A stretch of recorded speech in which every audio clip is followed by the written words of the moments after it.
Snow had fallen in the night, thin and slow, like ash from some far-off fire. It clung to the crooked rooftops of the trading post and dusted the shoulders of men who stood in silence, watching her be sold. No one bid at first, not even the drunks. She stood barefoot on the wood plank porch of the saloon, chin lifted though her eyes were hollow. Her hands bound at the front with rawhide rope, trembled only slightly. Beneath the torn hem of her skirt, her legs were bruised. The auctioneer barked numbers, no one answered. Child whispered, "She don't got no name." And then a man stepped forward. He didn't ask her name, didn't look her over. I didn't flinch at the rumor someone muttered that she'd gone mad after losing a child. He walked to the saloon counter, placed a small, worn burlap sack on the plank. The sack thumped softly, beans shifting inside. No one laughed, not once. He nodded. She was cut loose and followed him, stumbling down the steps, holding her wrists, as if the rope still burned. His name, she would learn later, was Clint Avery. He was taller than she expected, with a dark coat frayed at the cuffs and a hat rimmed in dust. He didn't touch her as she mounted his spare horse. Didn't speak. A word, just turned and rode. The trail was long, quiet, flanked by ridges stitched with pine and wind. Ravens circled above. The horses moved slow and steady over dry creek beds and icy shale. She did not ask where they were going. She hadn't asked a question in months. Late afternoon brought them to a valley scraped into the base of a hill, where a lone cabin sat with its back to a slope and its porch to the cold wind. Smoke curled from the chimney in thin lines. Chicken scratched by the fence. Mule, tethered near the barn, stomped once at their approach. Clint dismounted, led her horse to the post, and tied the reins. Then he stepped to the cabin door, opened it, and stood aside not like a host, but like a man opening a gate to a field no one walks in anymore. She stepped through. Inside it smelled of cedar smoke and something older like cracked leather, salt, and old bread. A single rocking chair creaked from the corner, nudged by the wind leaking through a cracked window frame. A quilt was folded unevenly on a wooden bench. The fireplace held dying embers, but no warmth yet. She stood, unsure of what came next. But Clint didn't enter. He walked past the door into the barn and vanished. No orders, no instructions, no keys turned in. Locks. Eliza moved slowly across the floor, her steps light, as if the floor might give way. On the mantel sat a rusted tin cup, a brass comb, and a candle stub. She wrapped a shawl worn softer on her shoulders and sank to the edge of the bench. Her body didn't relax. Her jaw remained tight. Quiet unnerved her. She didn't know whether to wait, to kneel, or to hide. It crept in. Clint returned with wood, stacking it by the hearth, his boots tracking in dust. He lit the fire, fed it dry pine, still said nothing. His face held no anger, no hunger either. It's the fixed expression of a man who had lived too long with ghosts. He brought bread and beans in a dented pot, set the meal on the table. Down across from her, but did not touch the food. His hands, scarred across the knuckles, remained folded. She waited. He nodded once, and she ate. It was the first warm food she'd had in weeks. She didn't savor it. Just chewed slowly like a mule at dusk, tired beyond pride. Outside, the snow began, again, so soft it looked like sleep falling from the sky. Inside, the fire crackled. The candle burned low. Clint stood once more, took his coat, and left again. She listened to his footsteps fade. Only the rocking chair moved after that. And in the silence, with no whip behind her and no threat in sight, Eliza wrapped the shawl tighter around her chest and whispered her name to herself just to hear it out loud again. The days passed without names. Calendar on the wall hadn't been turned in years. Its pages yellowed and curling like dried leaves. Clint rose before the sun, always. By the time Eliza wrapped the shawl around her shoulders and stepped outside, he was already in the fields, hammering fence rails back into frozen earth or hauling water from the half-frozen well. He moved like the work was penance, not necessity. Eliza began sweeping the porch, stacking wood by the door, boiling water for coffee he rarely drank. Sometimes she'd leave a cup on the table beside his chair. He never touched it, but he never moved it either. They did not speak. Much he slept in the barn most nights, or she assumed he did. She never heard him cross the floorboards after dark. The cabin remained hers to haunt its silence, its flickering firelight, still air-heavy with things left unsaid. One evening, while reaching for a loose plank beneath the hearth looking for kindling, her fingers brushed against something softer than dust. She pulled it out. A bundle, wrapped in oilcloth, tied with twine so brittle it cracked in her hand. Inside were letters, dozens of them, and children's drawings and fading.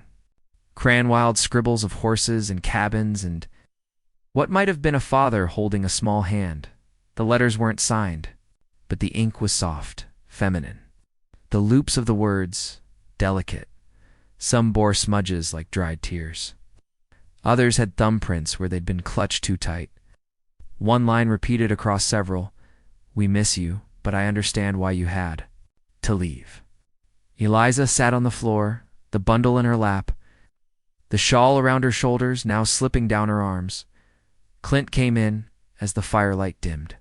He paused in the doorway, his boots silent for once. He saw her sitting there, her eyes still fixed on the drawings. For a long moment, he said nothing. Then, without a word, he turned and stepped back outside, the door shutting gently behind him, as if afraid to wake something sleeping in her. That night, Eliza couldn't sleep. She lay on the bench, curled with her back to the fire, listening to the wind rustling pine needles outside the window. She pressed her face into the quilt and tried not to breathe too loud. Memories crept in like smoke, her father's heavy Bible slamming shut, her mother's hand gripping her wrist too tightly. A preacher's daughter, once taught to be silent, obedient, pure. She'd been married by 17, widowed by the thaw. Her husband gentle, coughing blood before summer bloomed. And with him gone, the food ran short and the house too quiet. They couldn't afford another mouth, so they sold her, not with chains or ceremony, just a wagon ride into town, a nod from her father. A rope around her wrists. She hadn't spoken her name since. The next morning she cooked. A real meal, cornbread, boiled beans, sweetened coffee. She laid it out carefully. Clint entered with the morning frost still clinging to his coat. He nodded his thanks. She watched him eat this time, quietly. Slowly later, when the fire burned lower, she rose, stepped toward him, her breath catching in her throat. She reached for the buttons of her dress with trembling fingers. Her hair unbraided now, loose over her shoulders. Her eyes were not seducing, they were pleading. He didn't rise, didn't touch her. Just looked up steady, not cold. "You don't owe me that," he said. Her hands froze. "No one bought you," he added. Softer now. "Not really." The words struck harder than any slap could. Her fingers dropped from her dress. The shawl slipped from her shoulders. She stood there in the flicker of firelight, not naked, but raw. Clint stood slowly, took his hat from the peg, and left her alone with the dying embers. Outside, the wind picked up. Pine branches scraped the walls. And in the rocking chair, the bundle of letters sat untouched, still wrapped in cloth. Like a grave no one dared to dig, the fire hissed. And for the first time since she arrived, Elisa didn't cry. She just pulled the shawl back around her shoulders and sat, letting the silence be what it was. Not punishment, just the past, still echoing. The sky turned the color of bruised steel. Birds vanished. The wind shifted, colder, sharper. Clint looked up from the fence post he was mending and said only one word to her as he passed toward the woodpile. Storm. Right. By nightfall, snow was coming in horizontal sheets, needling through every crack in the cabin walls. Clint worked feverishly splitting logs until his shirt clung to his back, steam rising off his shoulders. Eliza, without being asked, boiled water, laid out quilts, swept out the hearth, and tucked oilcloth around the windows. By the second day, they couldn't see past the porch rail. The world outside became a gray blur, as if the valley had vanished altogether. The wind howled like something lost. They kept two opposite ends of the room: Clint, cleaning tools, Liza mending seams by firelight, but the silence no longer stung. It warmed, like wool drying near the fire. By the third day, the snow had piled higher than the porch steps. When he came, at first Eliza thought she was seeing things: a shadow lurching through the blur. Then the door rattled. Clint stood first, opened it slowly. The man outside staggered in, wrapped in a blood-stained deerskin, snow crusting his dark hair. His arm clutched to his side. He was young, Apache. His right sleeve was soaked with blood. A bullet had torn through his ribs. Clint didn't hesitate. He dragged the man inside, lowered him to the floor near the fire, and knelt beside him, pressing cloth to the wound. Words passed, no explanation, just the scent of blood, wet fur, and pine. Later, Clint looked over at her. "You know herbs?" Liza nodded. "Some." He stood, then helped. She boiled water, dug through the small tin of roots and dried leaves tucked in the corner shelf. Willow bark, plantain, yarrow. Things her mother once taught her to steep when fevers ran high and doctors were far. She crushed them with careful hands and laid strips of clean cloth in warm water.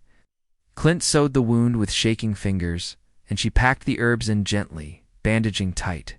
The man never screamed. His eyes stayed open, watching her, unblinking. They were like polished stone, full of things she couldn't name. His name was Tasani. He spoke little, but his presence filled the room like smoke. He slept on the floor, near the fire, breathing shallow but steady. Clint stayed nearby most nights, dozing in the chair, shotgun across his knees. Eliza tended the wound, fed him broth, washed his face with warm cloth. Her fingers, once hesitant, grew steady. But on the fourth night, the snow eased.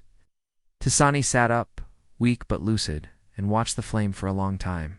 Then he said in a voice like worn leather, "He eats only what he grows. Won't touch meat." She looked over. "Why?" Tasani didn't answer right away. He stared out the window, toward the dark ridge hidden beneath snow. "The boy," he said at last, "graves on the south hill. His feather tied to it." Eliza blinked. Her mouth went dry. "His son?" Tasani didn't say, just closed his eyes again. Later, Clint came in from the barn. He had heard it. He said nothing, just looked at her, and nodded. That night, Eliza couldn't rest. The air inside the cabin was too thick, too full of things unspoken. She rose, wrapped the shawl around her shoulders, and stepped outside. Storm had passed. The world glittered with snowlight, every branch laced in white. The silence was deafening. She followed Clint's boot tracks, fresh and deep, winding up the ridge behind the cabin. She found him standing at the edge of a hill, his figure dark against the moonlit snow. Ahead of him was a wooden marker's maul, hand-carved. No name, just a child's toy horse, weather-worn, and a single feather tied with rawhide. He didn't look at her as she approached, didn't speak. She didn't need him to. She stood beside him for a long while, watching the snow drift lightly across the grave. The wind had gone still. The night didn't feel cold anymore. She didn't cry. Instead, she reached out and gently placed her hand near his. Not touching, just close enough to feel the warmth through the quiet. And together, they waited for morning. The snow melted in slow patches. Tasani stayed. His wound healed slow, the skin around it purpling, tightening. Eliza changed his bandages twice a day, and Clint fetched wood and water without needing to be asked. There was no schedule, but a rhythm developed, quiet and strange, like three shadows sharing the same fire. Eliza began cooking more, not just enough to feed them, but enough to fill the air with scent-boiled oats, with dried apple. Wild onion stew, flatbread brushed, with fat. She swept the hearth twice a day, shook out every quilt, rearranged the tins by the stove and set a folded cloth beneath each. She began to exist in the cabin, not just occupy it. One morning she braided her hair. Strands were still dry and split at the ends, but her fingers remembered how to twist, and not the way her mother used to. She didn't look in the mirror, just sat near the fire and finished in silence. Clint walked in from outside, coat dusted with ash, carrying a bucket of meltwater. He paused ever so slightly. His eyes rested on her braid just for a second. Then he kept walking. He said nothing. At night, the three of them sat around the fire. Sasani rested near the wall, his eyes always half-lidded, like a man who watched both inside and beyond. Clint sat in the rocker, but never rocked. Eliza sat on the floor near the hearth, her back to the heat, her fingers curled around her knees. No one spoke until one night. Clint broke the silence. "What kind of flowers grew in your mother's garden?" he asked, voice rough from disuse. Eliza turned. Her hand slipped. The kettle she was holding clattered onto the hearthstone. Hot water hissed against the rock. No one moved. She blinked at him. "Daisies," she said, finally, and white iris. "Though they never bloomed all the way." He nodded. "Hard to get iris to bloom. Takes years of good soil." That was all. But the air between them felt changed, like a page had been turned and left open. Later that night, as the fire burned low and Tasani drifted into sleep, Eliza asked softly what was his name. Clint didn't respond right away. The logs popped and shifted. "Jonas," he said. The name hung in the room, weighty as iron. She didn't press, but she watched his hands. One was gripping the arm of the rocker too tight. In the days that followed, fragments of the past surfaced, not from his mouth, but from the little things. A cavalry knife, notched and dulled. A uniform button tucked in a box beneath the floorboard. An old ledger with names marked in both English and Apache. He had been a scout once for the army, tasked with mapping the region, translating, calming tensions. He had tried to protect a village Apache women and children caught in crossfire. After a settler raid went wrong, he had ridden between lines, hands raised, pleaded, but the bullet that killed his son hadn't cared who he was trying to save. His wife left soon after, said the world wouldn't forgive a man who stood with the wrong side. Neither did Clint. Tasani's strength returned with the thaw. One morning he rose, strapped on the furs Clint had given him, and walked. To the door, Eliza handed him a pouch of food. He bowed his head in silence. Before leaving, he turned to the mantel and placed something small and carved beside the tin cup. A hawk, wings spread, cut from bone or wood. Smooth, silent. A thank you. In a language they didn't need to speak. Then he was gone. That night, Clint sat in the rocker again. This time he leaned back, letting the creak carry through the room like a lullaby. Eliza sat by the fire, legs folded beneath her. She didn't speak. She didn't move closer. But she sat near his feet, watching the flames dance on the wall. The hawk sat on the mantel, catching flickers of firelight in its wings. And for the first time, it felt like the cabin had room for warmth. The snow didn't vanish so much as withdraw. First from the porch steps, then the well path, then the south slope where sunlight lingered longer than it used to. Patches of earth peeked through wet, dark, waking. Eliza knelt one morning with a small pouch in her apron. Wildflower seeds gathered last summer from a forgotten patch near the fence line. She pressed them into the thawed soil with careful fingers, humming something under her breath. A tune without words, a song her mother used to hum when she brushed her daughter's hair. Inside the cabin, the air had changed. Clint began washing his hands before supper, sitting at the table instead of beside the fire. When she poured him coffee, he took it without nodding, as though it had always been his. She noticed quietly that his bowl no longer came back untouched. He was eating again, slowly, as if tasting the world to see if it still had room for him. She began wearing the blue cotton dress she'd found in the trunk beneath the bed. It had a tear along the hem and a faded patch on the back, but it fit. She had to hem the sleeves herself. She stitched. She thought of nothing but the rhythm needle. In, needle out. It felt like writing a letter to someone who might never reply. One afternoon, the wind picked up, carrying spring scent, mud, bark, something green pushing up through thaw. She stepped out to hang the laundry basket tucked beneath her arm. The sheets fluttered like ghosts, snapping against the line. Then, without warning, her knees buckled. Her fingers went numb. The clothespins spilled into the snow. She sank to the ground beside the half-hung dress and wept.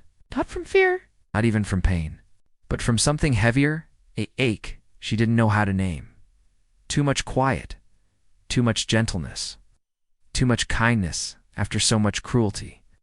The sobs came in waves, quiet but raw, like something long frozen cracking wide open. She didn't hear his boots in the grass, only felt his presence. Clint knelt beside her, not close, not touching, but near enough that his warmth broke the wind. He looked at her for a long while, no shame in her tears, no question in his eyes. "No one should ever be sold," he said softly. "Not even a horse. That broke her worse than anything." She looked at him, eyes red, lips trembling. But he didn't reach for her, just stayed beside her until the wind calmed and her breath slowed. That night, he came in from the barn with a bundle wrapped in faded cloth. He set it gently on the table between them, then sat back down. She unfolded it with slow hands. A dress. White, delicate, old, but never worn. The lace along the collar had yellowed just slightly. There were small mother-of-pearl buttons down the back and an embroidered hem in a pattern she didn't recognize.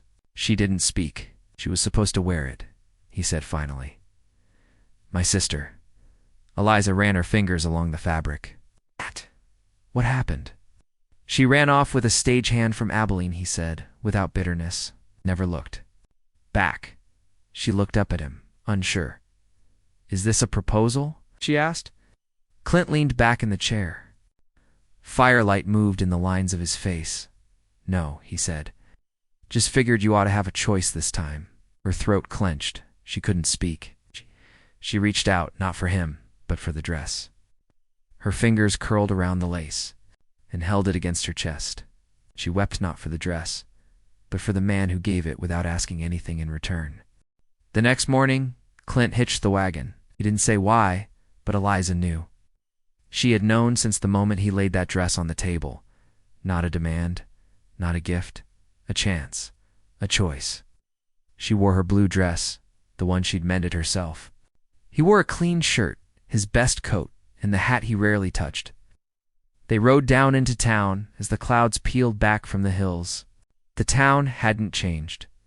Same crooked church bell, same muddy road, same eyes watching from behind curtains. But something in the way they sat shoulders tall, spines unbent made, it all felt different. People stared. Children pointed. Stopped mid-step. A woman whispered behind her gloved hand. Clint didn't blink. At the far end of the street, just beyond the livery, the man who'd sold her lounged outside the saloons, murking like someone who still thought he owned what he'd lost. He tipped his hat when he saw Clint. Clint didn't return it. He stepped down from the wagon, walked across the road, and grabbed the man by his collar. No warning, no sound. Anged. He dragged him into the center of the street. People gathered.